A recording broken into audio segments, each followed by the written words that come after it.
العلیم صلوات پڑھیں محمد وعلی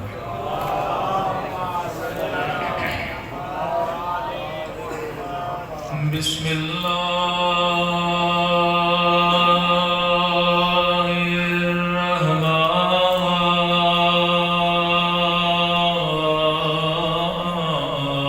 الرحمن الرحیم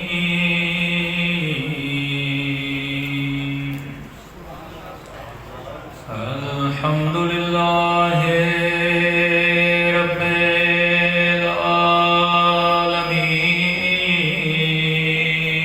العالمین الحمد للہ کما هو أهله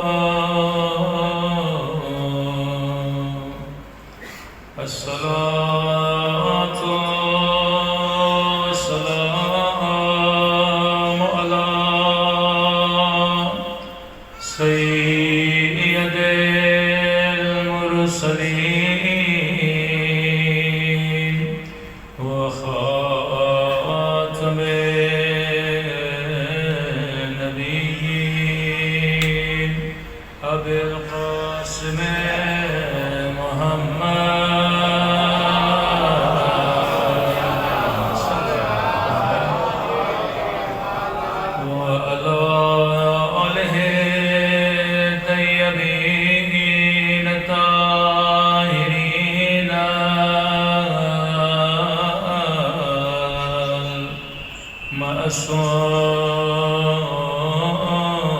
معصومین سب مل کے اپنے مولا کے ظہور کی دعا اللہم کل ولیک حجت ابن الحسن صلواتک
برحمتک یا ارحم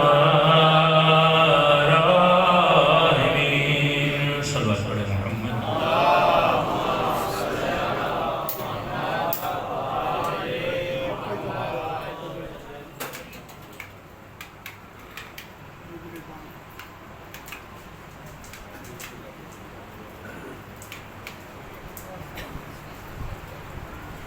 اور دیگر صلوات پڑھیں محمد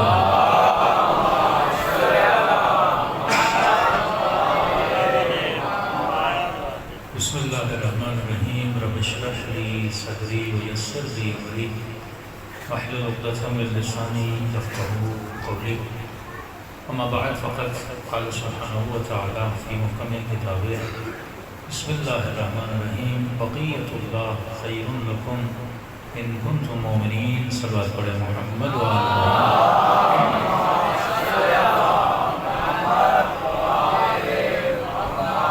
دعا ہے پروردگار عالم ہم سب کی عبادتوں کو اپنی بارگاہ میں قبول فرمائے اور جس مقصد زندگی اور حیات کی خاطر ان مجالس میں آتے ہیں خدا ان مقاصد میں بھی ہم سب کو کامیابیاں نصیب فرما دیں جس آیت کریمہ کے پڑھنے کا شرف حاصل کیا ارشاد ہوا بقیۃ اللہ خیر لکم ان کنتم مؤمنین ایک ایسا وجود ہے جسے خدا نے آج تک باقی رکھا فرمایا یہ وجود تمہیں خیر دے گا تمہیں برکت دے گا لیکن ایک شرط لگا دی محمد والے محمد صلی اللہ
فائدہ پہنچانے میں کسی نہ کسی چیز کی محتاج ہے. لاؤڈ آواز پہنچانے میں کس کا محتاج ہے؟ بجلی کا. اسی طرح فرمایا اگر امام زمانہ سے خیر لینا چاہتے ہو تو تب تک خیر نہیں ملے گا جب تک تیرے اندر ایمان نہیں آتا. ہر مسلمان کے گھر میں قرآن ہے لیکن کا الف لام میم ذالک الکتاب لا ریب فیہ ھدی للمتقین. یہ مت سمجھنا تو دکان سے قرآن خریدے گا گھر میں لا کے رکھے گا تجھے ہدایت ملے گی. نہیں، یہ کتاب ہدایت ہے ان کے لیے جو صاحبان تقویٰ ہے. اسی طرح وجود اہل بیت تجھے تب فائدہ دے گا جب تیرے وجود میں کیا آ جائے؟ ایمان آ جائے. میں سمجھانے کے لیے مثال دے رہا ہوں کہ یہ شیعہ ہے، یہ سنی ہے، یہ بریلوی ہے، یہ حنفی ہے. اس کی مثال میں اس طرح دوں گا کہ ہم ہیں سارے مسلمان، تو ہم سب کے پاس موبائل ہے اسلام کا، لیکن کون سا سم ڈالنا ہے؟ ہر بندے نے الگ الگ سم خریدا ہوا ہے. کسی نے ولایت کا سم ڈالا ہے، کسی نے خلافت کا سم ڈالا ہے، کوئی کسی امام کا ماننے والا، کوئی کسی کا امام کا ماننے والا. سب نے اپنے موبائل میں سم ڈالے ہوئے ہیں. لیکن یہ سم بھی تب تک فائدہ نہیں دیتا جب تک ٹاور نہ ہو. آپ عراق کا سم پاکستان کے موبائل میں ڈالیں، عراق میں سگنل دے گا، لیکن پاکستان آؤ گے وہ سم یہاں پہ کام نہیں کرے. یہاں کا مغلق کا سم وہاں لے جاؤ گے تو وہاں کام نہیں کرے گا. تو خالی سم کا رکھ لینا کافی نہیں ہے، ٹاور کا قرب بھی ضروری ہے. جب تک تو ٹاور کے قریب نہیں تب تک سگنل نہیں آئے. تو بندہ اگر نام علی لے پر علی سے دور ہو، مولا کہیں گے تیرے پاس ولایت کا سم تو تھا پر تو ٹاور سے بہت دور تھا. سم بھی تب فائدہ دیتا ہے جب انسان قرب امام کو حاصل کرے نا. اور وجود امام زمانہ تجھے خیر دے گا، لیکن خیر کب دے گا؟ جب تو صاحب ایمان بن جائے. ایک بندہ صبح سے شام تک نمازیں پڑھے پر بغیر وضو کے ایک بھی نماز قبول نہیں. اور میں بالکل اسی طرح تو صبح سے شام تک جس بھی ہستی کا نام لینا ہے لیتا رہے، لیکن اگر تیرے وجود میں ایمان نہیں تو کوئی فائدہ نہیں ہے. آسان کر کے اس لیے سمجھا رہا ہوں تاکہ بچے کو سمجھ میں آ جائے. کہتے ہیں ایمان کا پہلے درجہ، یہ ایمان کے دوسرے درجے پر، ایمان کے 8ویں درجے پر، سلمان ایمان کے 10ویں درجے پر. کہ مولانا یہ 8واں 9واں 10واں اس کا مطلب کیا ہے؟ کہ مثلا سلمان نماز پڑھتے تھے، ابو ذر بھی نماز پڑھتے تھے، وہ 10ویں پر یا 8ویں پر. میں نے کہا بالکل ایسے ہے، سم سے ہی سمجھاؤں گا. تیرے موبائل میں سم ہے، کبھی سگنل آتے ہیں کبھی نہیں آتے. جتنا بندہ ٹاور کے قریب ہوتا ہے اتنا اس کا انٹرنیٹ تیز ہوتا ہے. اگر دور ہوگا 3G چلے گا، قریب آئے گا 4G ہو جائے گا، اور قریب آئے گا 5G ہو جائے گا. انٹرنیٹ کرتا کیا ہے؟ تمہاری اپلوڈنگ کی اسپیڈ کو بڑھاتا ہے. اگر نیٹ جتنا مضبوط ہو اتنا جلدی چیزیں کیا ہوتی ہیں؟ اپلوڈ ہوتی ہیں. کئی ایسے مسلمان قیامت کے دن آئیں گے، کہیں گے خدایا ہمارے روزے کہاں گئے، ہماری نمازیں کہاں گئیں، ہماری عبادتیں، ہمارے حج کہاں گئے. اللہ کی آواز ہے کہ تو نے اپلوڈ کیا تو تھا پر تیرا نیٹ ورک ہی نہیں تھا.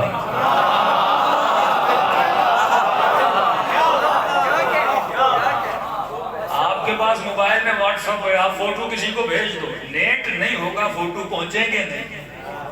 اور نیٹ جتنا مضبوط ہوگا اتنا جلدی آپ کی فائل وہاں پہ پہنچ جائے گی. کا سلمان تھا ایمان کے 10ویں درجے پر، جب سوتا بھی تھا تو عبادت میں شمار ہوتا تھا. جتنا تمہارا ایمان مضبوط اتنی عبادتیں جلدی وہاں پہ پہنچ جاتی ہیں. بعض کی عبادتیں بیچ میں اٹک جاتی ہیں، بعض کی مجلسیں اٹک جاتی ہیں، بعض کی نمازیں اٹک جاتی ہیں کہ میں نے زندگی میں اتنی نمازیں اتنی عبادتیں پڑھی، جب وہاں جائے گا تو کوئی چیز یہاں سے وہاں پہنچی نہیں ہے، کیونکہ تیرے وجود میں ایمان نہیں تھا.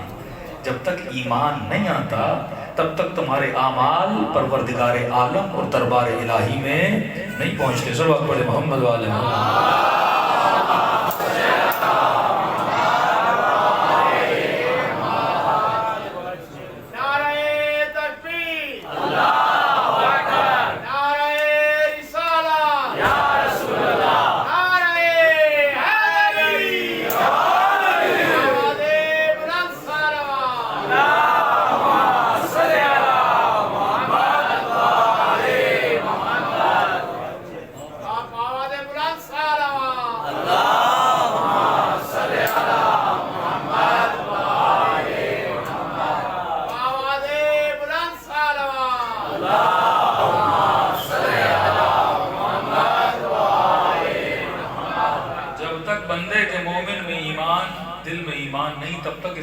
مقام قبولیت تک پہنچ نہیں سکتے.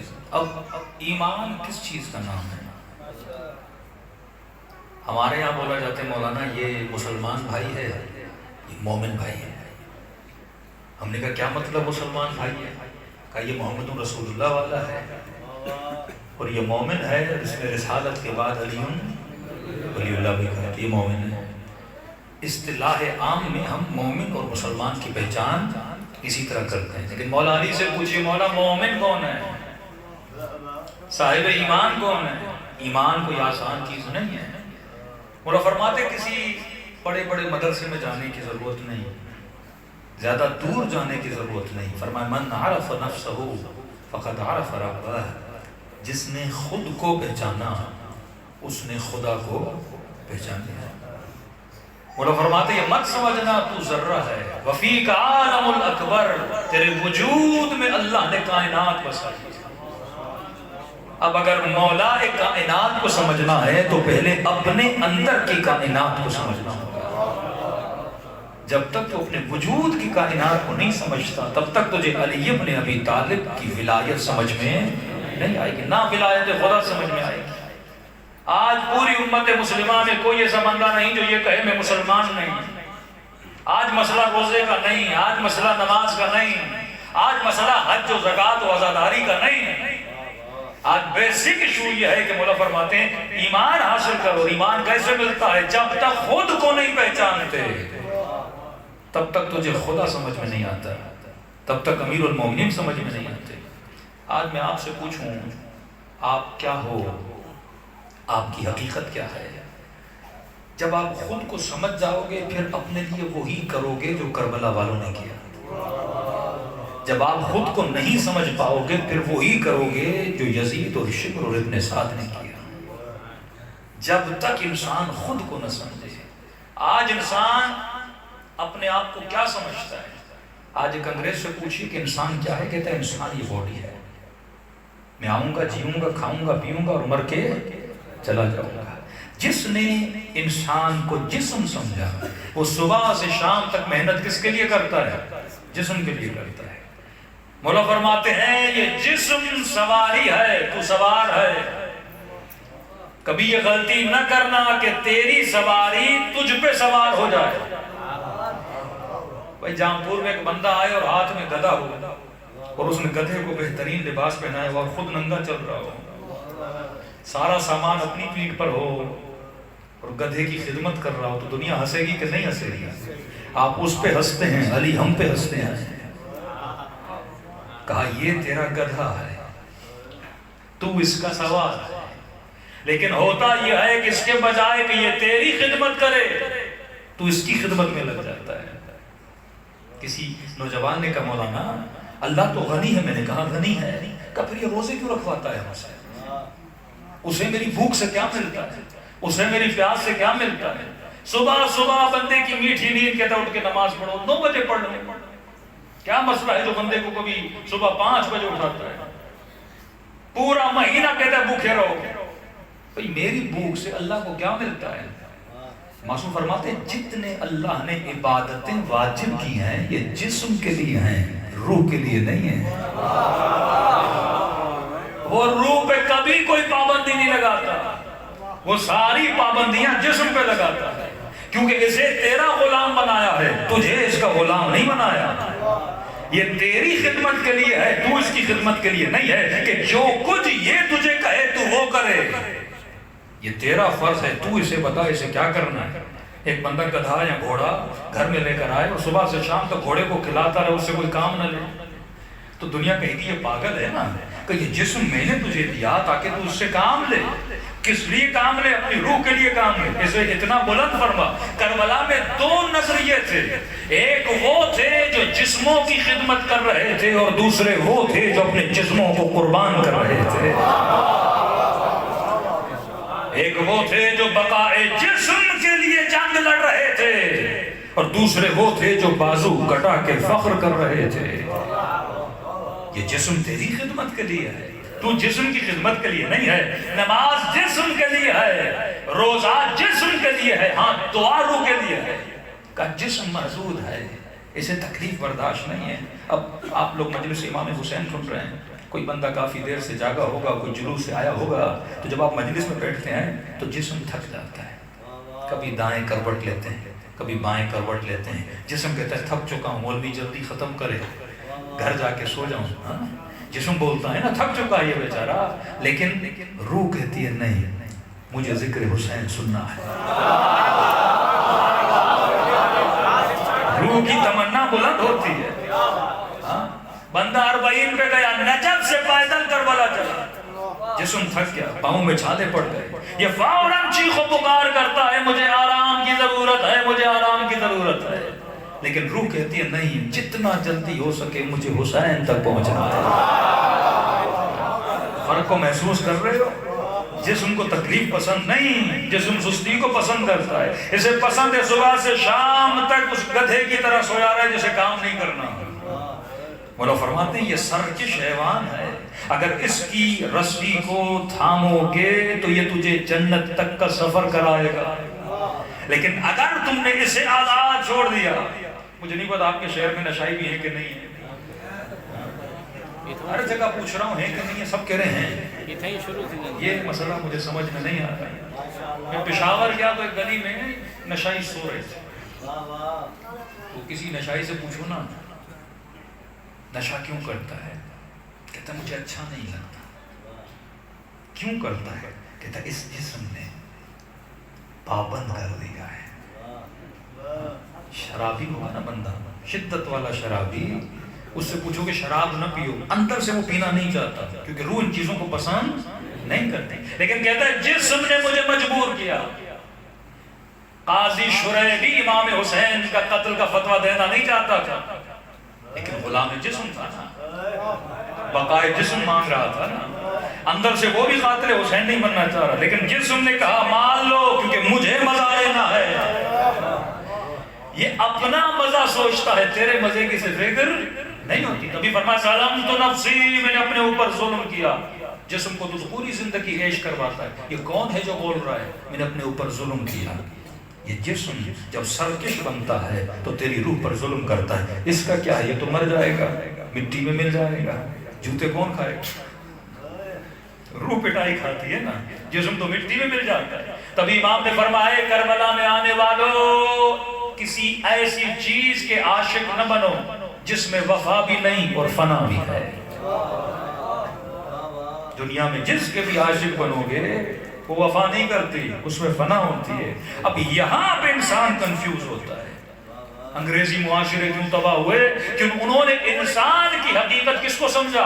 جسم کو سمجھا۔ لہذا صبح سے شام تک کس کی خدمت کرنے لگے؟ جسم کی۔ کھانا بھی اس کے لیے، پانی بھی اس کے لیے، شہوت بھی اس کے لیے، گھومنا بھی اس کے لیے، پھرنا بھی اس کے لیے، سب کچھ اس کے لیے کرنے لگے۔ لیکن علی کی زندگی میں جاؤ گے، علی جو کچھ کر رہے ہیں روح کی بلندی کے لیے کر رہے ہیں۔ کیوں؟ کیونکہ مولا کو جسم کی حقیقت کا پتہ ہے۔ دیکھیے آپ جو خواہش کرتے ہو، موضوع تھوڑا حساس ہے، ایک مجلس میں گنجائش نہیں ہوتی، لیکن کوشش کر رہا ہوں آپ کو سمجھاؤں۔ اس مجمع میں جتنے لوگ ہیں نا، سب کی فطرت ہے۔ 70 سال کا بوڑھا ہوگا نا، میں کہوں گا بابا جی میرے پاس ایک دوا ہے، کھاؤ گے نا جوان ہو جاؤ گے۔ کہے گا مولانا گھر بیچ بھی دوں گا، یہ دوا تو دو۔ ہر بندہ جینا چاہتا ہے، ہمیشہ جینا چاہتا ہے۔ یہ ہمیشہ والی خواہش ہر انسان کے اندر ہے۔ کسی جوان سے میں نے کہا نوکری ہے؟ کہ نہیں مولانا۔ میں نے کہا کتنی تنخواہ والی نوکری ملے خوش ہو جاؤ گے؟ کہ مولانا 2 لاکھ ملے تو انف کافی ہے۔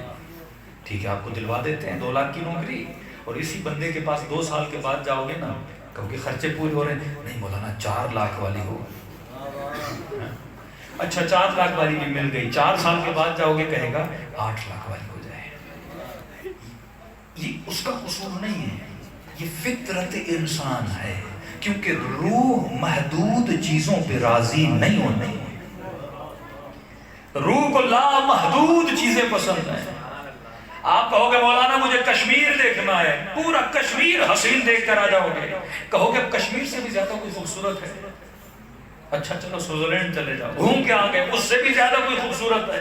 ترکی چلے جاؤ، گھوم کے آ گئے، اس سے بھی زیادہ کوئی خوبصورت ہے۔ جب یہ پوری دنیا کا چکر لگا کے آتا ہے پھر بھی دنیا کا حسن سے مطمئن نہیں کرتا، کہتا ہے اس سے اور کوئی حسین ہے، اور کوئی حسین ہے۔ وہ فرماتے ہیں جسے تو یہاں ڈھونڈ رہا ہے وہ یہاں ہے ہی نہیں۔ تیری روح انلیمیٹڈ ہے، اس کی خواہش انلیمیٹڈ۔ اگر آپ ارب پتی بھی بن جاؤ گے نا پھر بھی مطمئن نہیں ہوگے۔ ایلن مسک دنیا کا امیر ترین آدمی ہے، لیکن کہتا ہے اور پیسہ بناؤں، اور پیسہ بناؤں۔ یہ اور کی خواہش انسان میں کیوں پیدا ہوتی ہے؟ کیونکہ یہ خواہش تیرے جسم کی نہیں ہے، خواہش تیرے روح کی ہے۔ مولا علی کا فرمان اے انسانوں کبھی سفرے پر زیادہ کھانے نہ رکھا کرو، کیونکہ کنفیوژن یہ ہے کہ اللہ نے محدود جسم میں لامحدود روح ڈال دی۔ اب جب یہ خواہش کرتا ہے تو سمجھتا یہ ہے کہ یہ خواہش میرے جسم کی ہے، بلکہ خواہش کس کی ہوتی ہے؟ روح کی ہوتی ہے۔ یہی فلسفہ حسین نے کربلا والوں کو سمجھا دیا۔ شیر بدن کے پیچھے دوڑ رہا تھا اور روح کی بقا کی جنگ لڑ رہا تھا۔ زہیر کو حسین نے یہی بتایا، زہیر جسم فنا ہے، روح بقا ہے۔ کہ کبھی ایسے سفرے پہ نہ بیٹھا کرو جس کے اوپر طعام بہت زیادہ ہو۔ کہ مولا کیوں؟ کیونکہ ایسے سفرے پر بیٹھے گا نا اور جب اٹھے گا نا بے سکون ہو کر اٹھے گا۔ کیسے؟ آپ کراچی میں ایسے ہوٹل ہیں جہاں پہ بولا جاتا ہے 6000 دو اور 40 آئٹم، 40 آئٹم کھانے کے ہیں۔ کئی لوگ اربعین پہ جاتے ہیں نا، ایسی ہوٹلیں ڈھونڈتے ہیں نا بوفے لگا ہوا۔ یہ انسان کا قصور نہیں ہے، اس کے اندر کی خواہش ہے ایسی ہے۔ اب 6000 کے چکر میں اس ہوٹل چلا گیا۔ اب ہوٹل والا بھی تو پاگل نہیں نا، 40 کے 40 کھانے تیرے لیے لگا دے گا۔ اس نے تجھے جانا ہے، تیرے جسم کو جانا ہے، اسے پتا ہے ہر انسان کا پیٹ کیا ہے؟ محدود ہے۔ میں 40 رکھوں یا 50 رکھوں، یہ میکسیمم کھائے گا 4 یا 5، باقی اس کی ہوس ہے، باقی اس کے اندر سے خواہش یہ کھا نہیں سکتا۔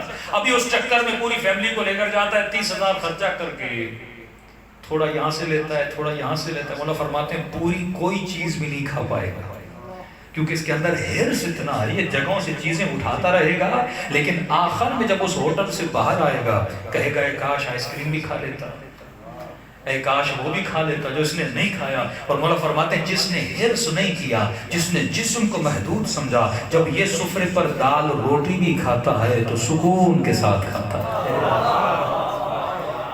امیر شام بڑے بڑے سفروں پر بیٹھ کر بھی بے سکون تھا، اور علی سوکھی روٹی کھا کر بھی سکون کی زندگی جی رہا تھا.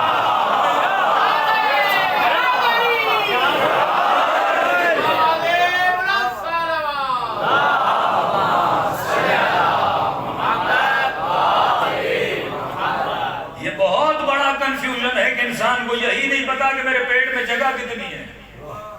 اسی لیے فرمایا کہ بازاروں میں نہ جایا کرو اگر ضرورت نہیں، کیونکہ وہاں پہ جاؤ کہ ضرورت پیدا ہو جائے گی. کئی مومنین تھے مولانا ہم بڑے بڑے مال میں گئے ایسے ہی گھومنے گئے. میں نے کہا ایسے بھی جاؤ گے پھر بھی کچھ نہ کچھ لے کر آؤ گے. گئے تھے خالی چھبی لے کر آئے تو چھبی یہ پاگل نہیں ہے تو بڑے بڑے مال میں تیرے لیے فری اے سی لگائے. مولانا بڑی گرمی تھی پاکستان میں. ہم نے کہا 3 گھنٹے مال میں گزار کے آتے ہیں، گھر میں بھی اے سی کا بل نہیں دینا پڑے گا. تو ایک مومن بڑا ہوشیار تھا. میں نے کہا نہیں جاؤ گے تو کچھ نہ کچھ لے کر آؤ گے. کہ نہیں مولانا میں بڑا تیز ہوں، جیب میں پیسے لے کر نہیں جاتا. میں نے کہا پھر کیا کرتے ہو؟ کہ چھبی بھی اٹھاتا ہوں، جو چیز پسند ہوتی ہے اسے بھی چھبی میں ڈالتا ہوں. میں نے کہا پھر لیتے کیسے ہوگا؟ نہیں خواہش پوری کرتا ہوں، نکلتے وقت چھبی چھوڑ کے آ جاتا ہوں. میں نے کہا تو نے جو چھپی چھوڑی ہے اس کی خواہش تیرے دل میں اب بھی باقی. خواہش نہیں مرتی. خواہشوں کو اپنے وجود میں جنم نہ دے. یہ سوچ تیرا جسم محدود ہے، اس کے لیے لامحدود دنیا کو تلاش نہ کر. دنیا کی دولت بھی تجھے مل جائے تجھے سکون نہیں ملے گا. یہ ہم جملہ ممبر سے بولتے تو ہے، لیکن کبھی تم نے اس جملے پہ غور کیا کہ یزید تخت پر تھا پر سکون نہیں تھا، اور بی بی زینب کے ہاتھوں میں رسیاں تھیں پھر بھی سکون کے ساتھ کھڑی تھی. کیوں؟ کیونکہ یزید جسے سکون سمجھ رہا تھا اس سے کبھی اسے سکون ملنا نہیں ہے. ہالی ووڈ کی بہت بڑی ایکٹر، شہرت، مال، دولت، نام، سب کچھ اس کے پاس ہے، بڑا گھر بڑی گاڑی، لیکن اس خاتون نے خودکشی کر لی اور خط لکھ کر گئی کہ مجھے سب کچھ ملا پر سکون نہ ملا. میں نے کہا مر کے دیکھوں شاید مرنے کے بعد مجھے سکون ملے. کیونکہ جو تیری روح کو چاہیے تو وہ روح کو نہیں دیتا. شب عاشور کا عباس بولو حسین کو 1 رات کی مہلت دے دو. کیا کریں گے اسے 1 رات میں؟ لشکر یزید کہتا ہے لشکر حسین سے تسبیح خدا کی آواز ایسے آ رہی تھی جیسی شہد کی مکھی اپنے چھتے پہ آواز نکالتی ہے. ایسے تو نہیں مولا علی رات کو دعائے کمیل پڑھ رہے، ایسے تو نہیں امام زین العابدین صحیفے سجا دیا، ایسے تو نہیں عرفہ کے دن امام حسین کھڑے ہو کر پوری دعائے عرفہ پڑھ رہے ہیں. کیونکہ حسین اپنے روح کو وہ دے رہے ہیں جو اس کی روح کو چاہیے. روح دنیا سے مطمئن نہیں ہوتی. بڑے سے بڑا مال مل جائے، حسین سے حسین عورت سے شادی ہو جائے، بندہ پھر بھی مطمئن نہیں ہوتا، کیونکہ روح ان چیزوں سے مطمئن نہیں ہوتا. مولا روح کیسے مطمئن ہوتی ہے؟ آواز آئی الا بذکر اللہ تطمئن القلوب. اللہ کے ذکر سے روح مطمئن ہو جاتی ہے. اسے وہ دے جو اسے چاہیے. لذتوں کو مکس کرنا شروع نہ کر. امام حسین کے پاس ہے مولا لذت جسمانی اور لذت روحانی میں فرق کیا ہے؟ ایسے نہیں کہ وہ کہتا ہے کہ جب یزید مولا کے سینے پر سوار تھا میں نے حسین کے چہرے کو مطمئن پایا. لگ نہیں رہا اسی نے تھوڑی دیر پہلے جمع بیٹے کا لاشا اٹھایا ہے، اپنے بھتیجے کے لاش کے ٹکڑے اٹھائے. آج جب گلا کٹ رہا ہے تو چہرے پہ نور اور اطمینان جیسے کچھ ہوا ہی نہیں. ہمیں لگ رہا ہے کہ حسین کے جسم کو تکلیف ہو رہی ہے، ہو تو رہی تھی، لیکن مولا کے وجود سے جب خون کا قطرہ قطرہ بہ رہا تھا حسین خود پہ فخر کر رہے تھے. جب آپ اپنے والد کو اپنی ماں کو ہدیہ دیتے ہو نا کوئی چیز، آپ کو خوشی ہوتی ہے ناراضگی ہوتی ہے؟ وہ اپنے جسموں کو اللہ کی دربار میں ہدیے کے طور پہ پیش کر رہے تھے. اور جب رب کے چہرے پہ مسکراہٹ آ رہی تھی تو حسین کے چہرے پہ اطمینان سجتا جا رہا تھا.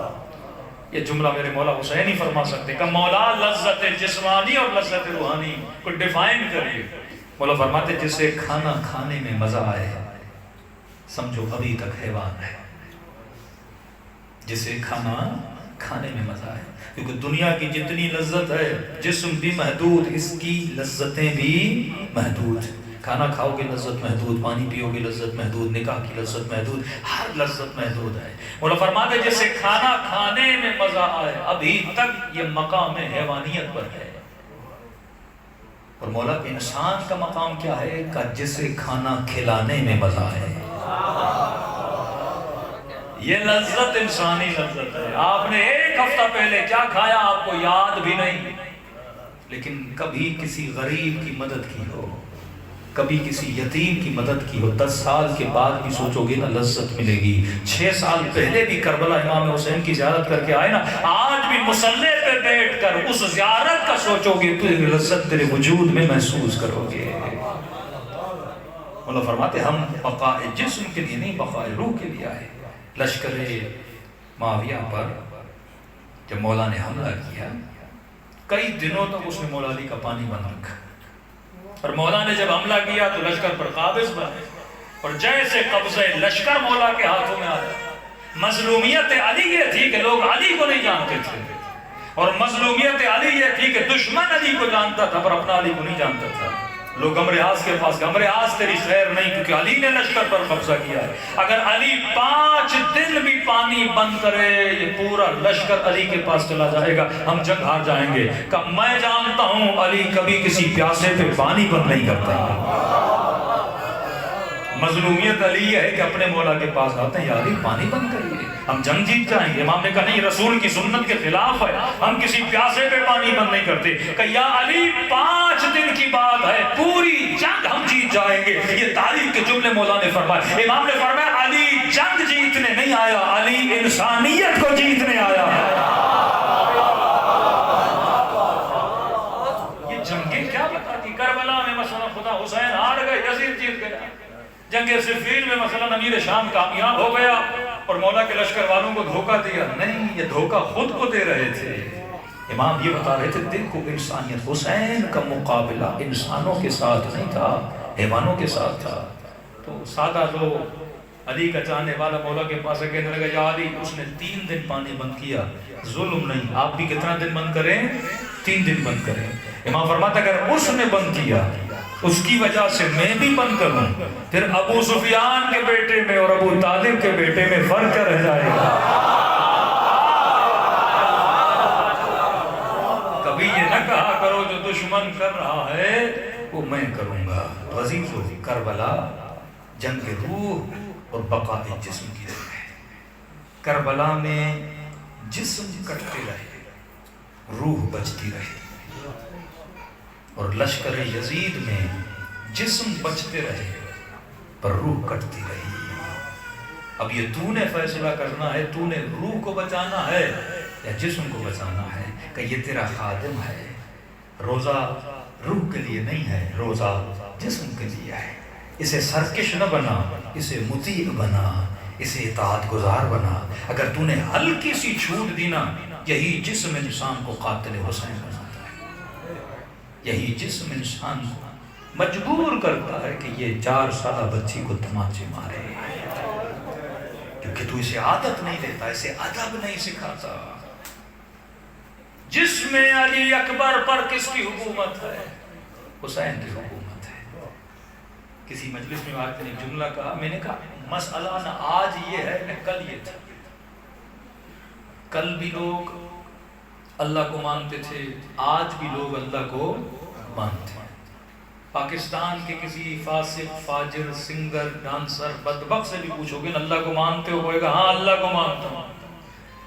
برملا نعرہ لگایا جاتا ہے پاکستان کا مطلب کیا؟ لا الہ الا اللہ۔ کیا یہ لوگ اللہ کو نہیں مانتے؟ سب کہہ رہے ہیں مطلب ہی لا الہ الا اللہ، مطلب ہم اللہ کو مانتے ہیں۔ راشی، فاسق، زانی، بدبخت جس سے بھی پوچھو کہ اللہ کو مانتے ہو، کہ ہم اللہ کو مانتے ہیں۔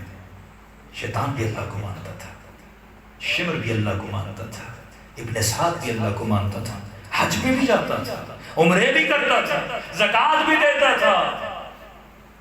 پھر مسئلہ کیا تھا کربلا؟ مولا حسین کے جملے پہ غور کرو، فرمایا رضا برضا، وتسلیما لامرہ، 72 اسی مولا کے جملے کا مجسمہ ہے۔ اے خدا تیری رضا پہ راضی ہوں اور تیرے امر کے سامنے حسین تسلیم ہے۔ مطلب اگر تو دیکھ رہا ہے میرا گلا کٹ رہا ہے، حسین اعتراض نہیں کرے گا، ہم تیرے امر کے سامنے تسلیم ہیں۔ یزید کی سوچ کیا ہے؟ یزید کہتا ہے خدا میں تجھے تو مانتا ہوں، شمر کہتا ہے خدا میں تجھے تو مانتا ہوں، لیکن میں نے اپنی زندگی میں کیا کرنا ہے یہ مجھے تو نہیں بتائے گا، جو میری مرضی ہے وہ میں کروں گا۔ مولا فرماتے اگر 90% بندہ خدا کو مانے نا، 10% اپنی چلائے، یہ بھی مقام تسلیم پر نہیں ہے۔ 99% اللہ کی مانے، 1% اپنی چلائے، پھر بھی یہ مقام تسلیم پر نہیں ہے کہ یہ کہ خدایا میں سب تیری بات مانتا ہوں، لیکن زندگی کے اس لمحے میں اپنی چلاؤں گا، تیری چلاؤں گا نہیں۔ ایک مومن کو میں نے کہا داڑھی کیوں نہیں رکھتے؟ کہ مولانا میری بیوی کو پسند ہے۔ میں نے کہا امام حسین نے کہا رضن برضا، تو کہہ رہا رضن برضا اے بیوی، مقام تسلیم نہیں ہے کہ بندہ اللہ کو مانے حکم خدا کو نہ مانے، حسین کو مانے حکم حسین کو نہ مانے، علی کو مانے حکم علی کو نہ مانے۔ مولا فرماتے جب تک مقام تسلیم نہیں آتا 100% خالص بنو کہ اگر علی کو مانا ہے تو حکم علی کو بھی مانو، اگر خدا کو مانا ہے فرمایا عبودیہ کنہ ربوبیہ، اگر عبد بننا ہے تو اللہ کو رب بھی مانو۔ آج لوگ خدا کو خدا مانتے ہیں پر رب نہیں مانتے، کہ خدا تجھے مانتا ہوں، مسجد میں آؤں گا، نماز پڑھوں گا، لیکن جب بیٹی کی شادی کروں گا نا وہ اپنی مرضی سے کروں گا، اس میں تیری مرضی نہیں چلاؤں گا۔ یہ خاتون کے خدایا تجھے مانتی ہوں، لیکن جب باہر جاؤں گی، یونیورسٹی جاؤں گی، گھومنے جاؤں گی، پھرنے جاؤں گی، اب یہ میری مرضی ہے میں کیا پہنتی ہوں کیا نہیں پہنتی، تیرا کیا جائے؟ میری لائف ہے تو میری مرضی۔ حسین نے کہا نہیں، لائف بھی اللہ کی، مرضی بھی اللہ کی۔ حسین ہے، حسین زین العابدین ہیں جنہوں نے ایک لمحے کے لیے اپنے وجود پہ اپنی مرضی نہیں چلائی، خدا کی مرضی چلائی۔ آج یہ لوگ خدا کو مانتے ہیں لیکن اللہ کی مرضی کو نہیں مانتے۔ آج لا الہ الا اللہ کو مانا جاتا ہے لیکن اسی پاکستان کی آزادی کے دن پہ مجرے کروائے جاتے ہیں۔ مطلب ہے خدا تجھے مانیں گے لیکن فنکشن کیسے کرنا ہے یہ تو نہیں بتائے گا۔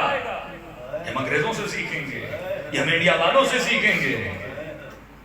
یہ بندہ حسینی نہیں ہے، یہ فکر یزیدی فکر ہے، یہ فکر فکر شمر ہے۔ جو بندہ کہے تھوڑا اللہ کا مانوں گا باقی اپنی چلاؤں گا، فرمایا نہیں 400 ملین شیعہ ہیں پوری دنیا میں، لیکن امام زمانہ فرماتے ہیں جب تک 313 نہیں بنتے۔ یہ کون سے 313 ہیں؟ علی ولی اللہ پڑھنے والے، مولا 400 ملین علی کی ولایت کو ماننے والے ہیں۔ فرمایا نہیں، مجھے وہ چاہیے جو مقام تسلیم پر ہوں، جن کے وجود پہ ان کی مرضی نہ چلے خدا کی مرضی چلے۔ یہی مسئلہ تھا کربلا کا، خرج تو لإصلاح امت جنتی، یہی کام تھا اہل بیت کا، ایک کے بعد ایک امام کو زہر دی گئی۔ دشمنی کیا تھی؟ علی کا اخلاق برا تھا، سخی نہیں تھی کہ مہمان بن کے ایک شخص امام زین العابدین کے پاس آتا ہے، کہتے ہیں تھکا ہوا ٹوٹا ہوا، لوگوں نے کہا مولا اس کے پاس کچھ نہیں، امام نے رہنے کے لیے گھر بھی دیا، کھانا بھی دیا، پانی بھی دیا۔ جب جانے لگا تو امام نے اپنے غلام کو کہا اس 2 گھوڑے کھڑے ہیں جو بہترین سواری ہے وہ بھی اسے دے دے۔ نکلنے لگا تو کہتا ہے علی ابن حسین لگتا ہے تو نے مجھے پہچانا نہیں۔ امام نے کہا میں تجھے جانتا ہوں، تو اکبر کا قاتل ہے۔ جانتے تھے پھر بھی یہ کہا جو تو نے کیا وہ تیرا کردار تھا، ہم تیرے مہمان تھے، تو نے پانی بن دیا تھا، آج تو میرا مہمان ہے، میں نے تجھے کھانا بھی دیا، پانی بھی دیا۔ پوری زندگی اہل بیت نے یہی کوشش کی، لوگوں کو حکم خدا سمجھا۔ دشمنی کیا تھی امام زین العابدین سے؟ بھائی حسین جیسے مولا، کیا حسین قابل دشمنی ہے؟ ایک بندہ ایسا ہے جو نفرت کے قابل ہوتا ہے، حسین سے کوئی نفرت کرے جو وجود نیکیوں سے بھرا ہوا؟ امام زین العابدین سے کوئی نفرت کرے کہ نواز رسول کو زہر دیا جائے، جنازے پہ تیر چلا جائے؟ علی جیسا مولا یہ جب سر پہ ضرب لگی کہ ابن ملجم کو بلاؤ تو صحیح. ابن ملجم امام نے کہا یہ تو بتا اس پورے شہر میں علی سے بہتر تیرے ساتھ کسی نے برتاؤ کیا؟ شرم سے کہا نہیں. کھانا کس نے بھیجا تجھے؟ آپ نے. نماز پہ کون اٹھاتا تھا؟ آپ. ویلکم تجھے کس نے کیا؟ آپ نے. کہا پھر مجھے کیوں مارا؟ کیونکہ اہل بیت لوگوں کو بولتے تھے حکم خدا کی اتباع کرو. شیطان کی دشمنی خدا سے اور آدم سے کیوں بنے؟ کہ خدا تجھے مانوں گا تیرے حکم کو نہیں مانوں گا. یہ نہیں صرف تیری مرضی چلے میری بھی مرضی ہے.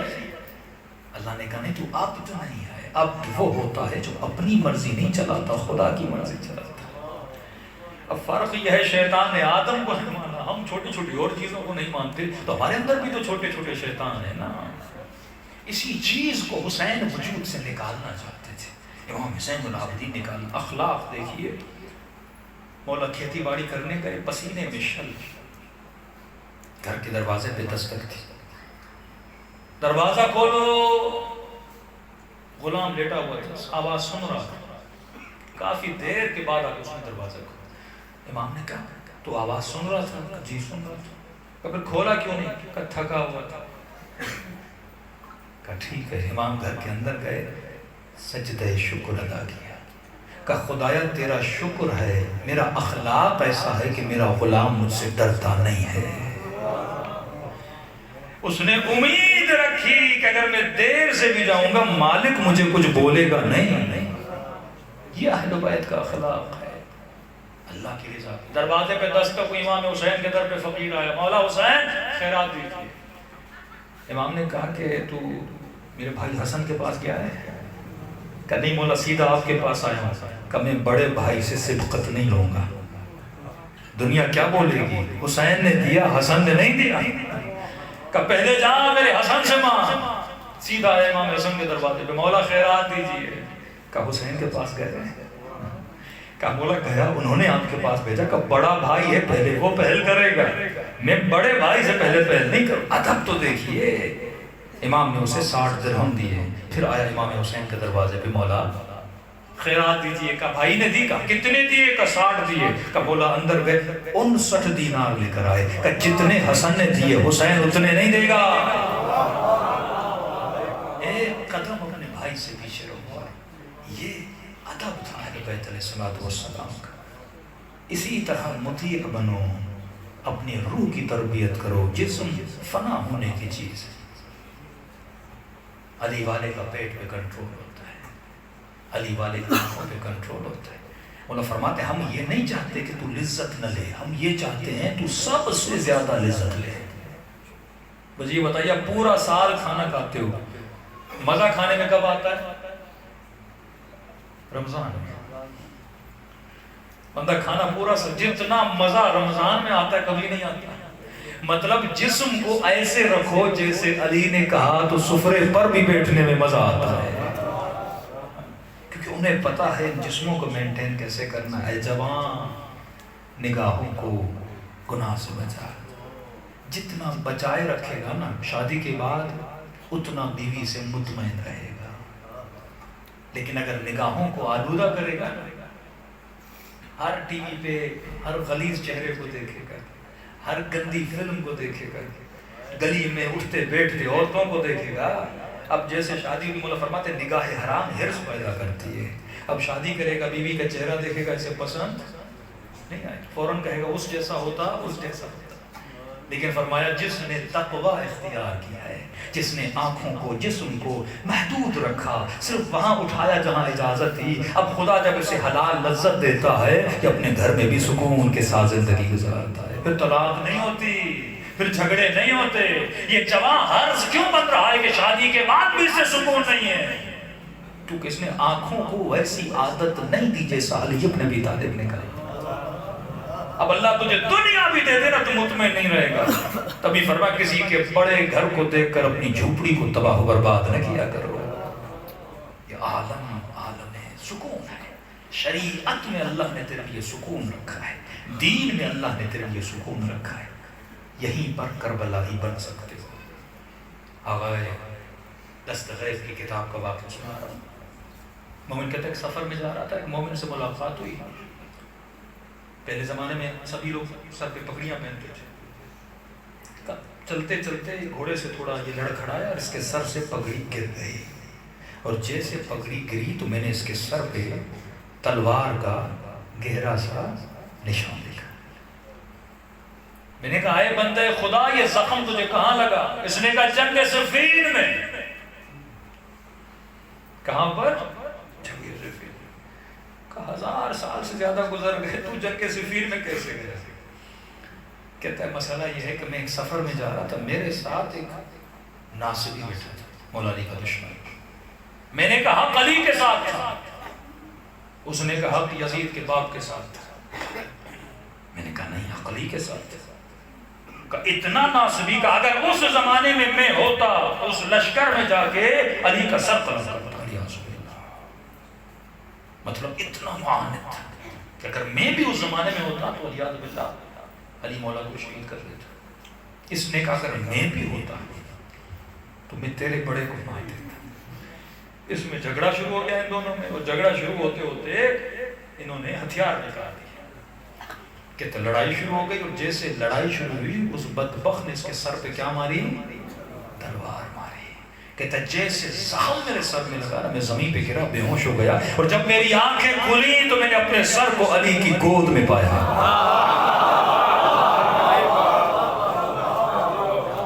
علی ابن ابی طالب کی زیارت نصیب ہوئی. مولا نے میرے زخم پہ ہاتھ پھیرا، خون بند آ گیا اور مجھے شفا مل گئی. امام نے کہا اٹھ ہے جوان، تو علی کے دفاع میں تلوار اٹھائی. آج کے بعد جو بھی پوچھے نا زخم کہاں لگا، بولنا جنگ صفین میں لگا تھا. علی کے دفاع میں. آج بھی تو کربلائی بن سکتا ہے. آج بھی تیرا وقت کا امام غیب کے پردے سے آواز دے رہا ہے حل من ناصر ینصرنا حل من مغیث یغیثنا. سورہ جمعہ پڑھتے ہو نا، وَإِذَا رَأَوُا التِّجَارَةَ أَوْ لَهْوًا انفَضُّوا إِلَيْكَ وَتَرَكُوكَ قَائِمًا قُلْ مَا عِندَ اللَّهِ خَيْرٌ مِنَ اللَّهْوِ وَمِنَ التِّجَارَةِ.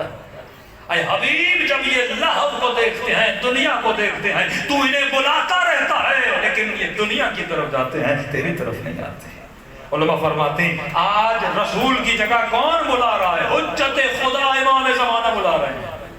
تو امام تجھے خیر کی طرف بلا رہے ہیں، لیکن ترکوک قائما، حجت خدا کھڑا رہتا ہے، حل من ناصرین کی صدا دیتا ہے، لیکن تو دنیا کی طرف دوڑتا ہوا جاتا ہے. تو آج بھی اگر وجود کو مقام تسلیم پہ لائے کہ مرضی میری نہیں، مرضی خدا کی.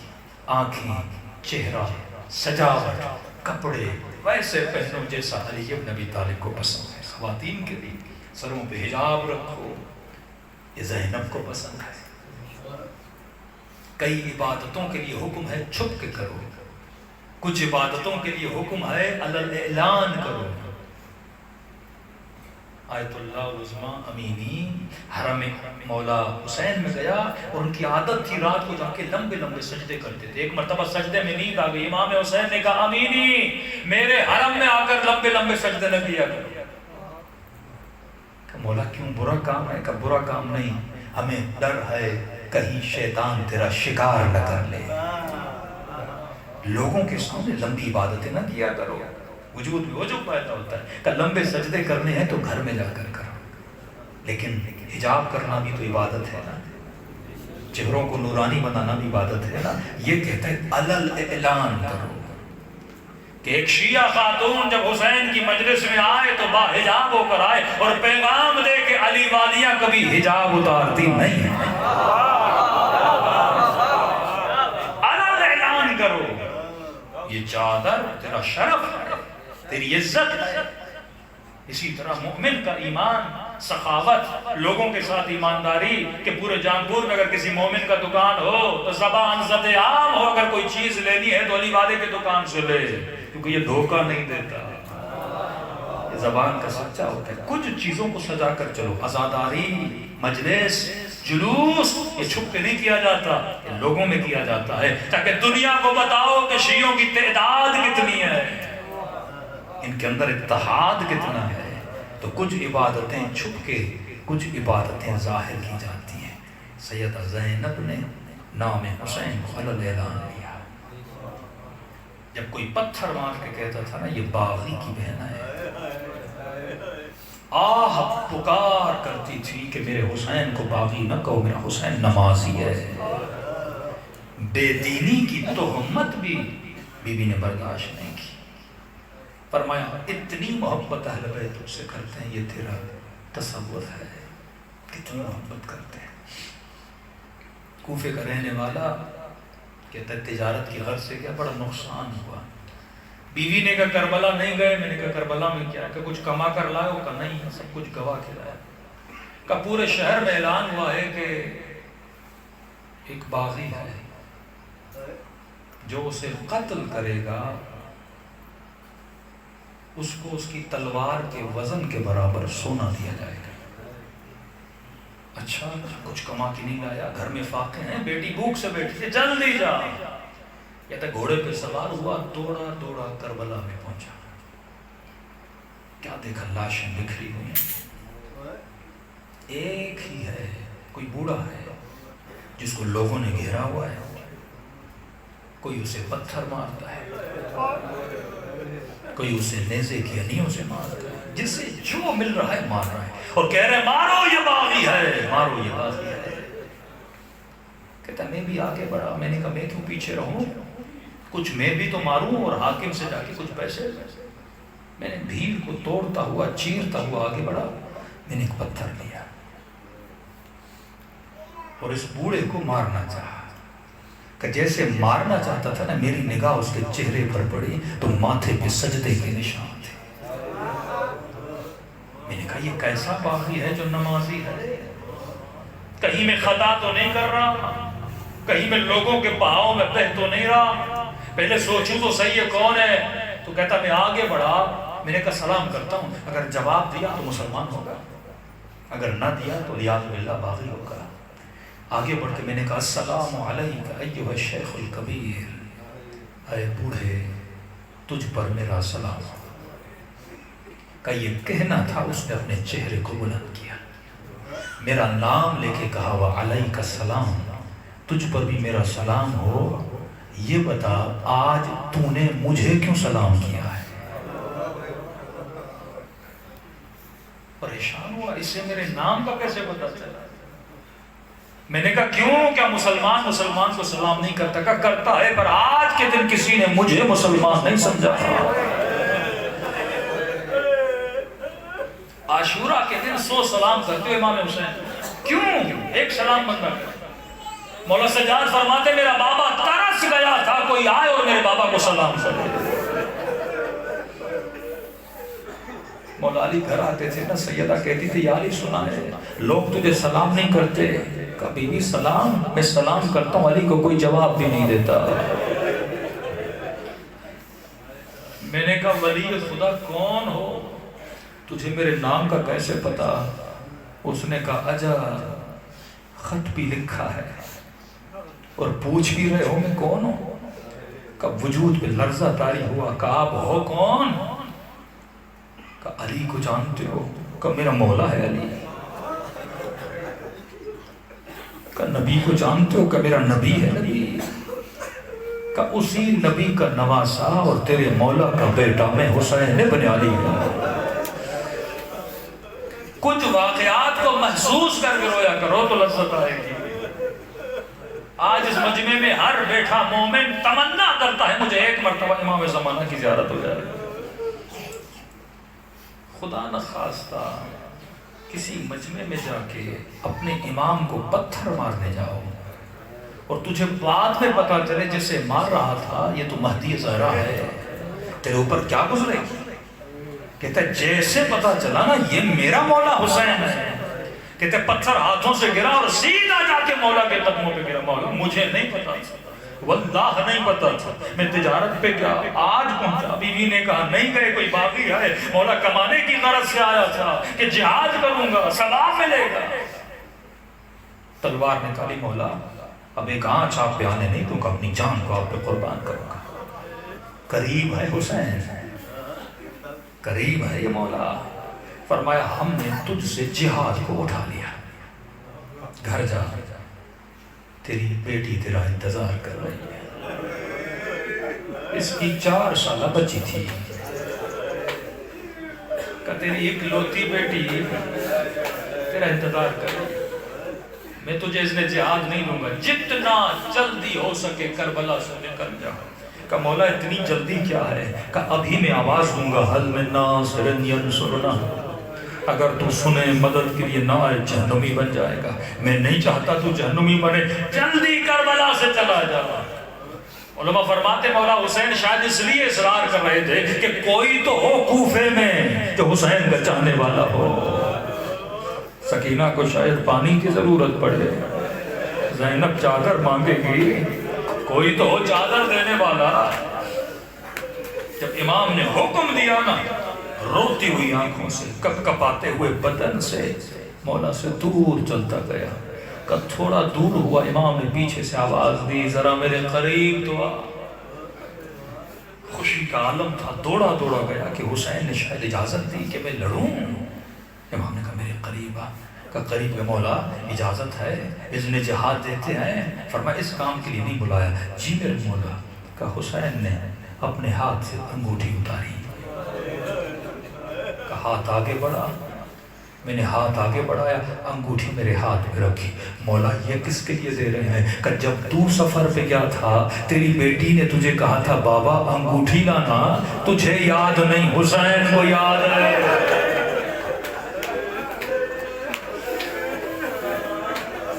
جو غیروں کی بیٹیوں کی پرواہ کرے، کتنی تکلیف ہوئی ہوگی جب اپنی بیٹی نے تماچے کھائے ہوگے.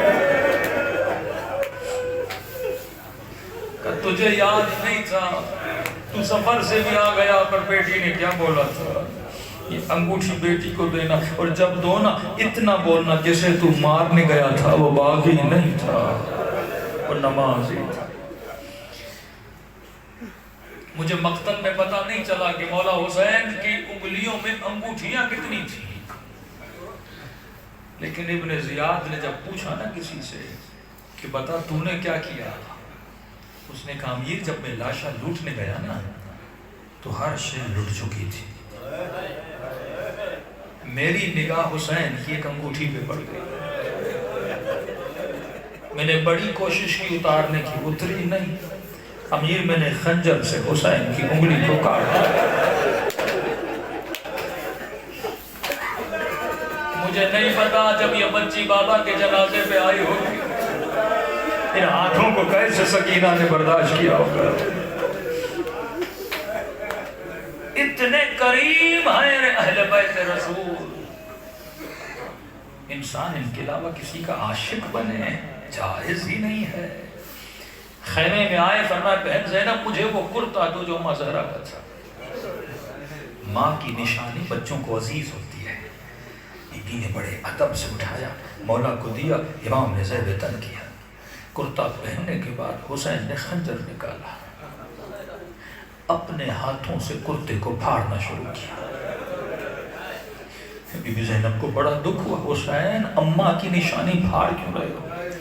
فرمایا بہن زینب یہ باہر کھڑے عرب ہیں نا، میں ان کو بہتر جانتا ہوں، یہ میرے جنازے سے ہر چیز کو لوٹ لیں گے. میں با حیا ہوں، میں نہیں چاہتا میرے بدن سے قمیض بھی اتاری جائے، یہ بدن عریا ہو جائے. اگر کرتا پھٹا ہوگا تو شاید کسی کی رغبت نہ ہو میرے بدن پہ کرتا رہنے دے. لیکن امام زمانہ فرماتے میرا سلام ہو کربلا کہ ان شہیدوں پہ جن کے بدن پہ لباس نہیں تھا.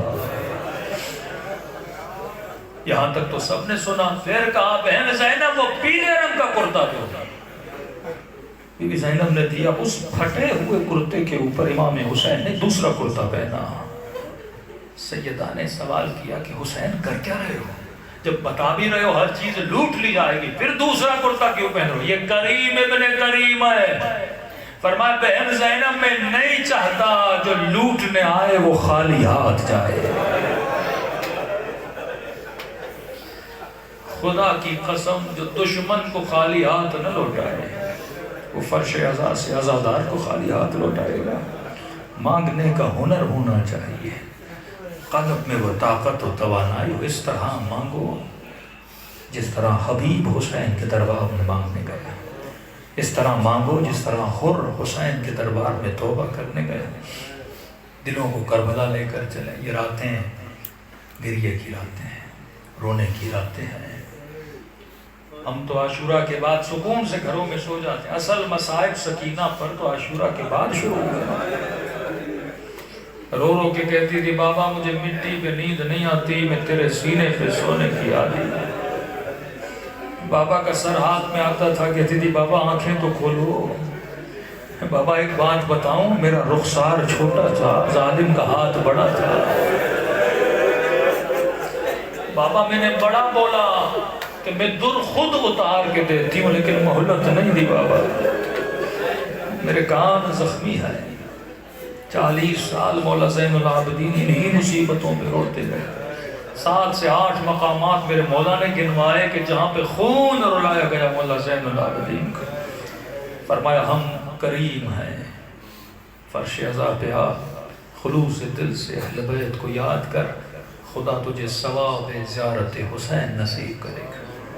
اگر بندہ غریب ہے، کربلا نہیں جا سکتا، وہ تو کریم ہے نا، وہ تو سخی ہے نا، یہیں خلوص دل سے پکارو، خدا ثواب زیارت حسین دیتا ہے۔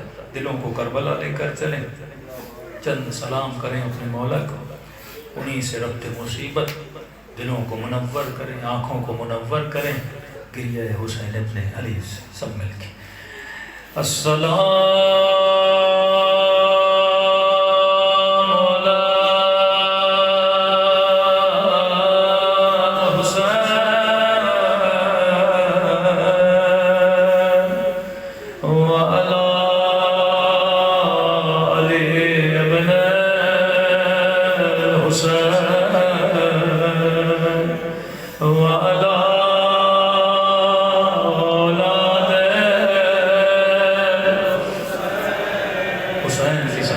ایسے پکارو جیسے سکینہ پکارو۔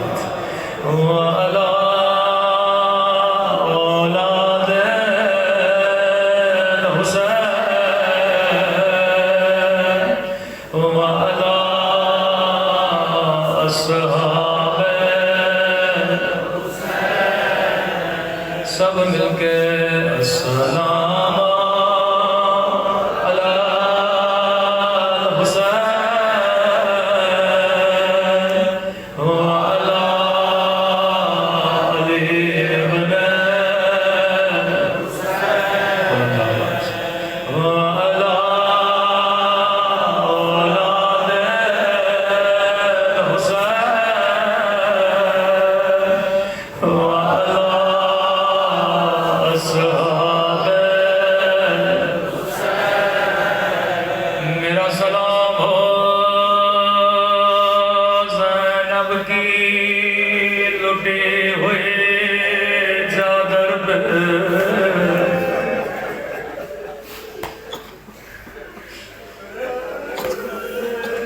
شیرازی فرماتے ہیں اگر علی والا اتنا سنے جس کے رونے کے لیے کافی ہے کہ علی کی بیٹی اور شرابی کا دربار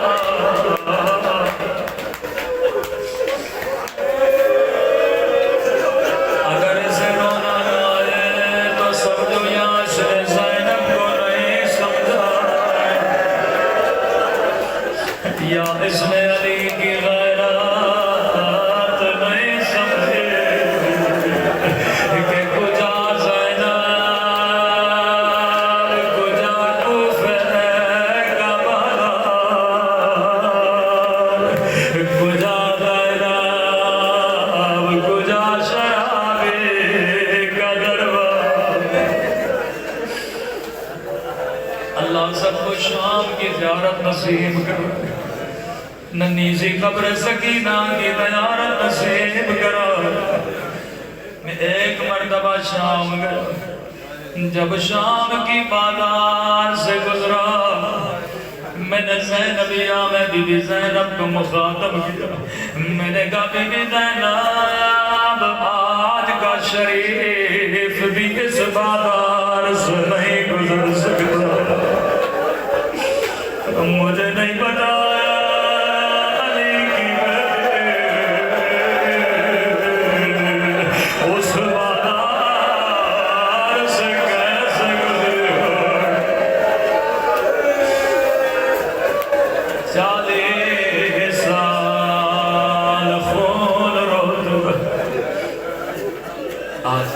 زمانہ کے سلام سنو، یہ سلام میرے نہیں۔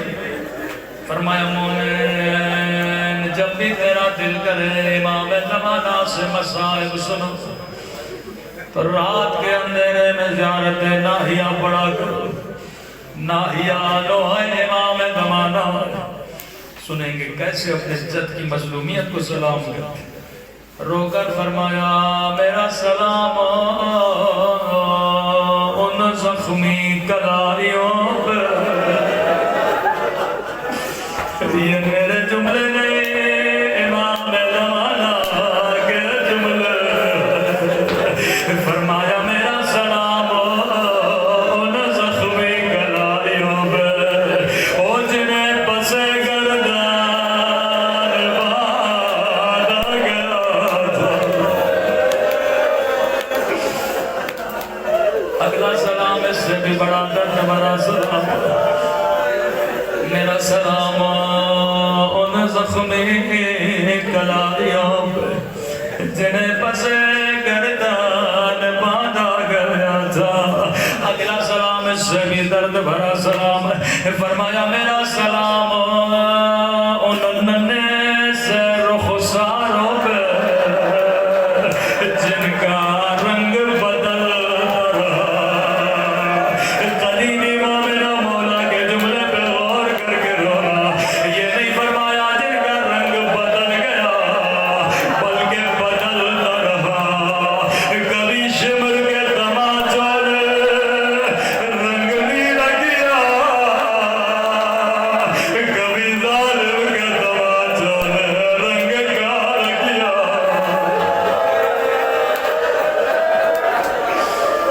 قربان ننھی سی بچی کے زخمی رخساروں۔ اگلا سلام اس سے بھی درد بھرا سلام، میرا سلام ان زخمی کلاریوں پر جنہیں پسے گردن باندھا گیا۔ میرا سلام ان ننھے سے رخساروں پہ جن کا رنگ بدلتا رہا۔ پھر فرمایا میرا سلام ان خشک پھٹے ہوئے ہونٹوں پہ، او جن پہ ظالم چھڑی مارتا رہا۔ امام زمانہ آپ کو وہ ہونٹ یاد ہے، ایک سلام میں بھی دینا چاہوں گا۔ میرا سلام ان ننھی سی آنکھوں پہ جو یہ منظر دیکھ رہے تھے، او اللہ کسی بچی کو بابا کی کبھی گردن نہ دکھائے۔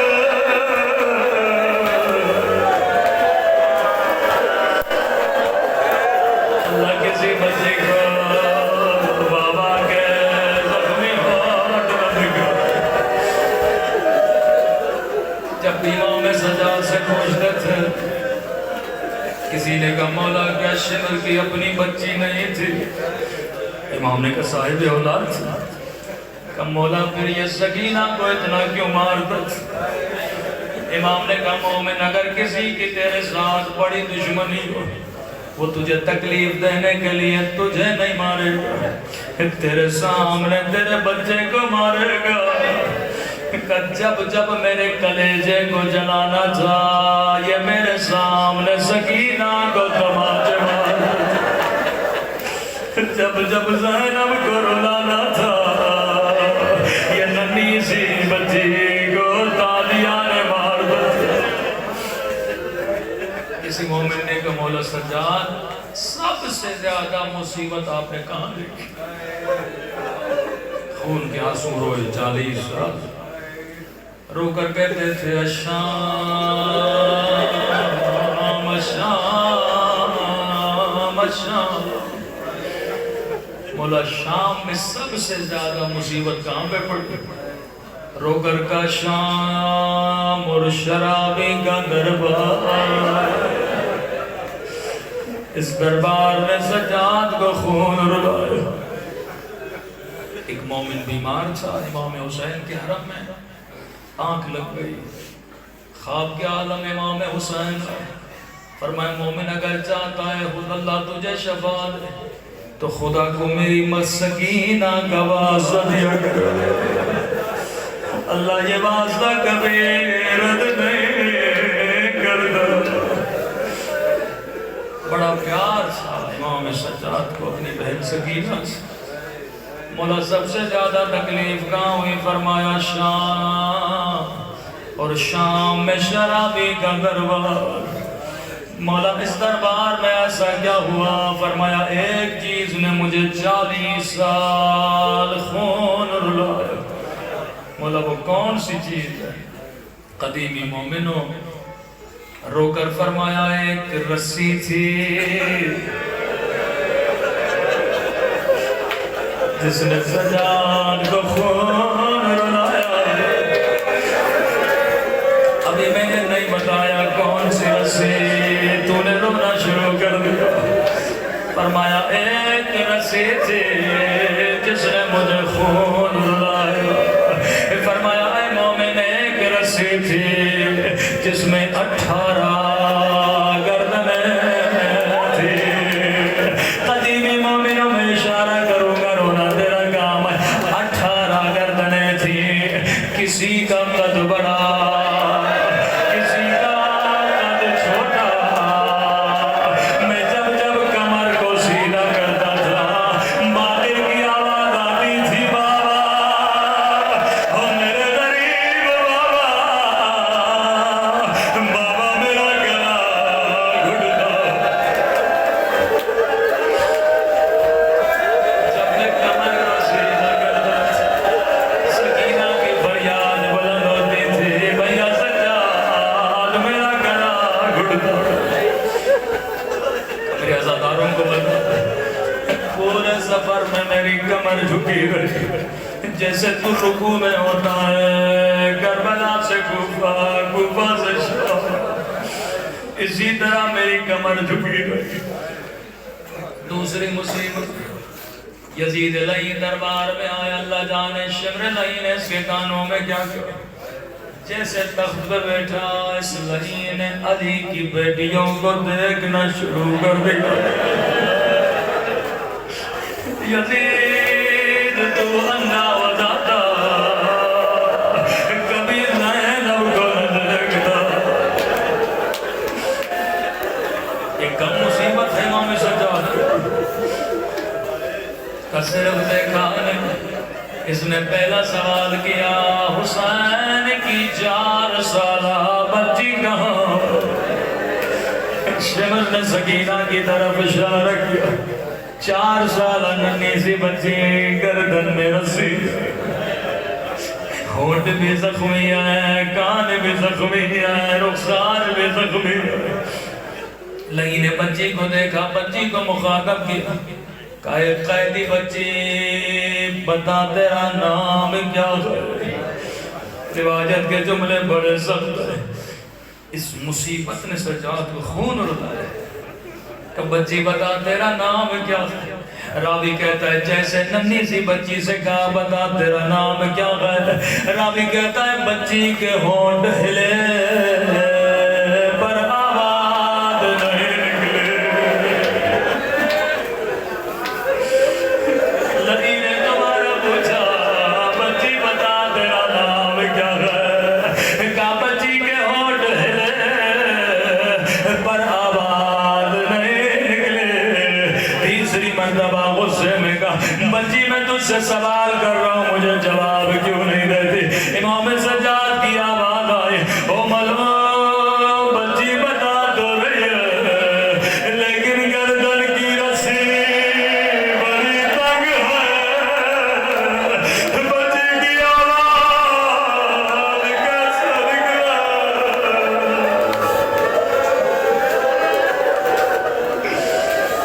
گردن کی رسی بڑی تنگ ہے. لعین نے حکم دیا رسی کھولی. جیسے رسی کھلی بچی نے دھیمی سی آواز میں کہا میرا نام سکینہ ہے. اتنے ظالم تھے بیویوں کے سامنے. لئینے بچی کے ہونٹوں کو دیکھ کہ بچی تیرے چہرے سے لگتا ہے تو نے کئی دنوں سے کچھ بھی نہیں کھایا. بچی نے گردن سے اشارہ کیا میں نے کئی دنوں سے کچھ بھی نہیں کھایا. کہ سکینہ جب تجھے بھوک لگتی تھی تیرا بابا تجھے کیا کھلاتا تھا؟ بچی نے کہا میرا بابا مجھے گھٹنے پہ بٹھاتا تھا اپنے ہاتھوں سے مجھے کھجور کھلاتا تھا. لئی نے کہا سکینہ میرے قریب میں تجھے کھجور دوں گا. بچی نے امام سجاد کو دیکھا. امام نے فرمایا سکینہ آگے چلی جا کہیں قیامت کے دن یہ نہ کہے ہم نے بچی سے پوچھا تھا پر بچی نے جواب نہیں دیا. ننے ننے قدم اٹھائے یزید کے قریب گئے. اب قیامت کا منظر تھا. لئی نے کہا تشت بلایا جائے. مولا فرماتے عرب تشت میں کھجور رکھتے تھے. کہا تیرا بابا تجھے کھجور دیتا تھا. لئی نے بچی کو تشت دیا. جیسے سکینہ نے کپڑا ہٹایا کیا دیکھا ایک کٹی ہوئی گردن. اللہ کسی بچی کو بابا کا کٹا سر نہ دکھائے. سر کو سینے سے لگایا. او میرے غریب بابا او میرا 3 دن کے پیاسے بابا او بابا شمر نے مجھے تماچے مارے.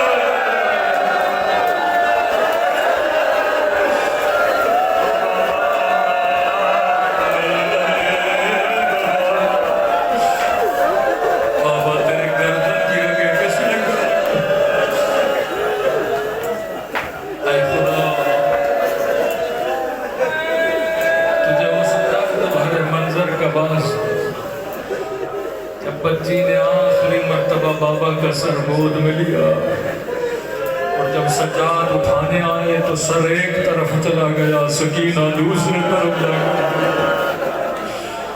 اے خدا تجھے آل رسول کی مظلومیت کا واسطہ تجھے آج کے گریے کا واسطہ ہمیں قیامت کے رونے سے بچا. تجھے آج کے رونے کا واسطہ ہمیں قبر کے رونے سے بچا. پروردگارا مومنین کے جان و مال و ناموس کی حفاظت فرما. مخصوصاً ان دنوں میں مومنین کا جتنا نقصان ہوا ہے خدایا اپنے رزق سے اپنی مدد سے مومنین کو فراغ دلی عطا فرما.